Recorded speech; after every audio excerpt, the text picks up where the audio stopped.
Cyril Palégramnet, Palais Louis, chers amis, bonjour. Nous sommes le mercredi 6 décembre 2023. Il est 9h30. Quelques news de l'Arménie, de l'Artsakh et de la diaspora arménienne. Le président du Parlement arménien, Alan Simonian, ne participera pas à la séance extérieure du Conseil de l'Assemblée parlementaire de l'Organisation de traités et de sécurité collective, l'OTSC, pour sa sixième séance plénière qui se déroulera à Moscou le 19 décembre. C'est ce qu'a rapporté Zovinar Khachatorian, porte-parole du président de l'Assemblée nationale d'Arménie. Donc voilà, Alain Simonian n'ira pas. C'est la énième réunion de l'OTSC que l'Arménie boude, ne va pas, sanctionne ou boycotte tout simplement. Parce que l'OTSC n'a pas rempli ses obligations envers l'Arménie quand l'Arménie a demandé son intervention lors de l'attaque azérie. Voilà, donc aujourd'hui, Yerevan tourne le dos à l'OTSC sans se retirer de l'OTSC. Donc elle est membre, mais elle n'assiste pas aux séances de l'OTSC pour marquer comment dirais-je,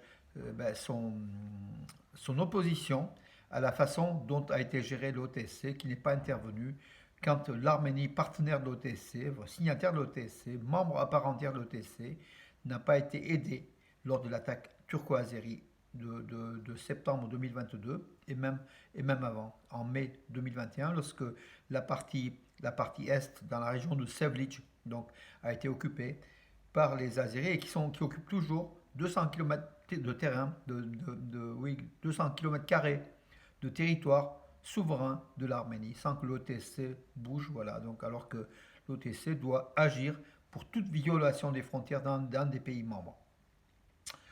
Alors, l'ouverture de la frontière entre l'Arménie et la Turquie revêt une importance décisive, affirme le vice-ministre des Affaires étrangères d'Arménie, donc qui est le vice-ministre des Affaires étrangères d'Arménie, qui est Menatsakan Safarian, lors d'une conférence, donc nouvelle réalité régionale, carrefour de la paix. Donc, comme on le sait, nous espérons que nous avons convenu d'ouvrir les frontières aux citoyens des pays tiers et aux personnes possédant un passeport diplomatique. Nous espérons que cette mesure concrète sera mise en œuvre dans un proche avenir.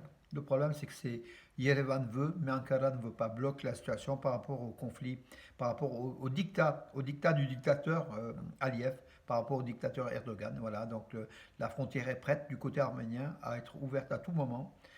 On attend le feu vert de la Turquie et la Turquie tarde tout simplement pour que les négociations, pour essayer d'obtenir davantage aux Arméniens, envers les Arméniens, voilà, contre les Arméniens. L'Inde, partenaire stratégique militaire de l'Arménie, aussi partenaire politique, hein, facilitera l'utilisation du port iranien de Chabahar, qui est au sud-est à l'extrême sud-est de l'Iran, qui est un port très très actif où beaucoup de conteneurs de navires indiens ou d'autres pays transitent pour venir donc à travers l'Iran, passer par l'Arménie, aller vers la mer Noire, les débouchés donc de l'Europe. Voilà, l'Inde facilitera l'utilisation de ce port iranien à l'Arménie, c'est ce qu'a déclaré un partenaire indien en fait. Hein. Donc l'ambassadeur d'Inde en Arménie, Ilashi Sina, voilà, c'est un peu long, mais voilà, c'est un nom indien, c'est le diplomate, donc l'ambassadeur d'Inde à Yerevan qui a annoncé cela. Donc l'Inde qui tend la main à l'Arménie, qui est un partenaire stratégique dans les transports, en fait, hein, le carrefour pour la paix, mais aussi le nord-sud, la route entre l'Iran, l'Europe, l'Arménie, l'Iran, qui va jusqu'en Inde, en fait. Hein. Voilà, la route de la soie. Donc l'Inde est un partenaire, comme l'Iran, qui laisse passer donc, sur le territoire iranien tout ce qui transite depuis l'Arménie ou vers l'Arménie. Voilà, c'est une bonne chose, au moins. 100 000 drams donc, ont été versés à chacun des membres des 109 000 personnes déplacées du Haut-Karabakh. Donc le chiffre est de 109 000 et un peu plus de 109 000 hein, donc, qui ont perçu ces 100 000 drams. 109 395 personnes de l'Artsakh, déplacées du Artsakh, installées en Arménie, qui ont perçu donc 100 000 drams chacun, plus l'aide de 50 000 drams pour les dépenses de logement. Et ça, je crois qu'ils l'ont fait une fois ou plusieurs fois. Mais en tout cas, ils ont une aide régulière du gouvernement arménien parce que ces pauvres réfugiés, donc l'Artsakh, qui ont dû quitter en septembre dernier leur territoire où ils habitaient depuis des millénaires, sont aujourd'hui installés en Arménie, sont des réfugiés. Beaucoup ont fait la demande de la nationalité arménienne qui leur a été donc offerte, enfin qui leur a été promise. Voilà, on verra donc la suite donc, de la situation de ces réfugiés qui vivent quand même relativement, enfin mal, mais relativement bien accueillis par l'Arménie qui a mis tout son poids, toute sa solidarité pour que tout se passe bien et ça se passe plutôt bien. Alaverdi est tombé donc aux mains du contrat civil en fait de Nicole Pachinian, donc Alaverdi qui est une ville de la région du Lori au nord de l'Arménie qui touche pratiquement la Géorgie. Avec Alaverdi et ses communes alentours avec 50 000 habitants, 30 villages donc de la communauté d'Alaverdi qui dispose de 50 000 habitants. Donc c'était une ville de minière du cuivre, hein, surtout dans la Verdi, une ville chimique, mais qui aujourd'hui essaye de faire de l'écotourisme, de se développer. Et en tout cas, il faut visiter. La région est très très belle, même si la ville, c'est une ville minière créée dans les années 20-30. Euh, elle n'est pas, comment dirais-je, elle n'est pas très très belle, il faut quand même le dire, hein, comme beaucoup de villes minières, mais l'endroit, le lieu est extraordinaire, il faut aller visiter. Il y a aussi des monastères arméniens, pas loin, donc à la Verdi. C'est la région du Lori est très verte, c'est une région verte de l'Arménie, elle est très belle. Il faut y aller, il faut sortir d'Erevan, mes amis, quand vous allez en tourisme en Arménie.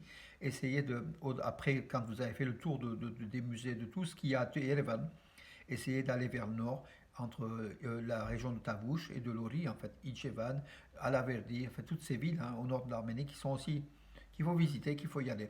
Ijevan est très belle, hein, voilà, aussi, puisqu'elle est jumelée avec la ville de Valence, donc je peux en parler, on a été nous plusieurs fois, en tout cas, il faut aller aussi dans le sud, il faut sortir d'Erevan, mes amis, et pour cette année, où le tourisme a battu des records, on annoncera les chiffres dans quelques semaines, vous allez voir.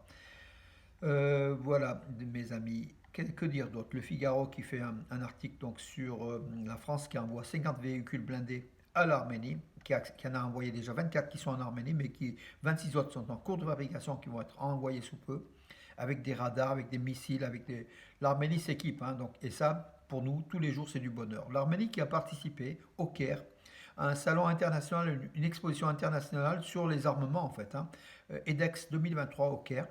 L'Arménie qui était présente avec une dizaine d'entreprises de technologies liées à l'armée, donc au niveau des missiles, des systèmes de guidage.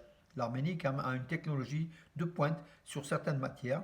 Voilà, elle n'a pas de drone performant pour l'heure, mais en tout cas, elle est en voie. Mais en plus, elle peut vendre à d'autres entreprises. En fait, donc cette exposition EDEX 2023 était une expo donc vente entre professionnels en fait. Hein, au Caire, qui est très connu, et l'Arménie a présenté beaucoup de choses. Il y a aussi des échanges entre entreprises, donc d'où l'intérêt de participer à des expositions liées ici à l'armement. L'Inter de Milan souhaite poursuivre la coopération avec l'ex-international arménien, capitaine de l'équipe d'Arménie, ex-capitaine de l'équipe d'Arménie, et puis milieu de terrain offensif et coordinateur, vraiment une pièce maîtresse de l'Inter de Milan, Henrik Mkhitaryan, l'Inter de Milan qui est en tête du championnat d'Italie de la Serie A, voilà, qui est très très forte cette année. Voilà, l'Inter de Milan veut garder donc cet Arménien dont le contrat se termine en juillet 2024. Il a 34 ans, il va avoir en janvier 35 ans, mais bon, il peut encore être sur le terrain pendant quelques années, surtout qu'Henrik Mkhitaryan est physiquement très très fort, il est très technique, il est très doué, il est très collectif. On peut dire que des éloges hein, sur cet international arménien qui fait connaître l'Arménie à l'Europe, au monde, hein, puisque c'est le joueur arménien de football le plus connu de la planète à ce jour. Voilà mes amis pour aujourd'hui. Écoutez, j'en ai terminé. Puis je vous rappellerai que ce dimanche, à Romans, l'église Saint-Nicolas de Romans, Souk Nikoraios, à 10h30, ce dimanche donc prochain, c'est le 10 décembre, troisième dimanche de l'Avent. Donc il y aura une messe qui sera célébrée par le père Roussik Sarkisian, accompagné des diacres Gabis Mualian et Vatkes Vartanian, voilà, avec une chorale, très belle messe en général, hein, très belle église aussi.